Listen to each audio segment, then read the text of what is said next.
আমার নতুন প্রত্যাশা একদম খুবই সহজ। কারণ হচ্ছে আমাদের নতুন প্রত্যাশা ছিল একটা স্বপ্নের সোনার বাংলাদেশ তৈরি করার জন্য। সেই বাংলাদেশটাকে আওয়ামী লীগ এবং শেখ হাসিনা ধূলিসাৎ করে দিয়েছে, নষ্ট করে দিয়েছে, নস্যাৎ করেছে।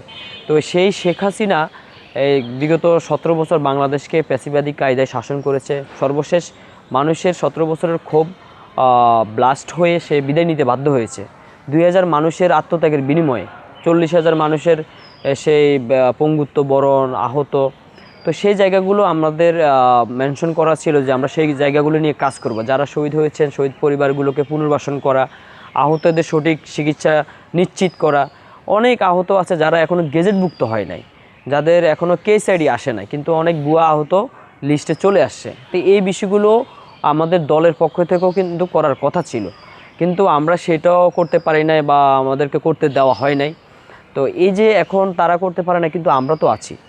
এখন আমরা আমি ওইখানে পারি নাই, কিন্তু আমার পথ চলা এখানে বন্ধ হয়ে যাবে না। আমরা যারা আছি আমরা আমাদের মতো করে আমরা আমাদের এই শহীদদের জন্য, আহতদের জন্য আমরা কাজ করব। আমার মেন লক্ষ্য উদ্দেশ্য এখন এইটা।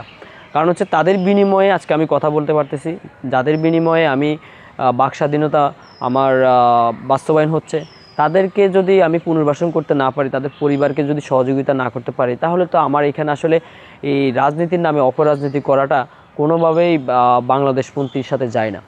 তো সেই জায়গাটা আমি মেকশিওর করতে চাই যে আমরা যে সকল শহীদের বিনিময়ে এই জুলাই গণঅভ্যুত্থান বাস্তবায়ন হয়েছে, তাদের পরিবারকে পুনর্বাসন করা, তাদের পরিবারের যারা সক্ষম আছে তাদেরকে চাকরির ব্যবস্থা করে দেওয়া, এবং আমাদের আহত যারা আছে বিভিন্ন ক্যাটাগরিতে তাদেরকে ওই ক্যাটাগরি ওয়াইজ তাদেরকে চাকরি এবং বিভিন্নভাবে আর্থিকভাবে তাদেরকে সহযোগিতা করা। এই জিনিসগুলো সরকারের জায়গা থেকেও করার দরকার ছিল, কিন্তু সরকার সেটা কতটুকু বাস্তবায়ন করেছে সেটা আপনারাও ভালো করে জানেন। কিন্তু এনসিপি এটা করার একটা প্রয়াস তাদের ছিল, কিন্তু তারা আসলে ঘরমুখী এমনভাবে হয়েছে তারা বাংলা মোটরে আসলে কি রাজনীতি করতে হবে, এই মুহূর্তে কোনটা প্রয়োজন, সেটা আসলে তারা কখনোই ফাইন্ড আউট করতে পারে নাই।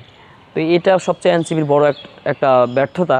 কারণ হচ্ছে এনসিপি যাদের বিনিময়ে গঠন হয়েছে তাদেরকে মূল্যায়ন করতে পারে নাই।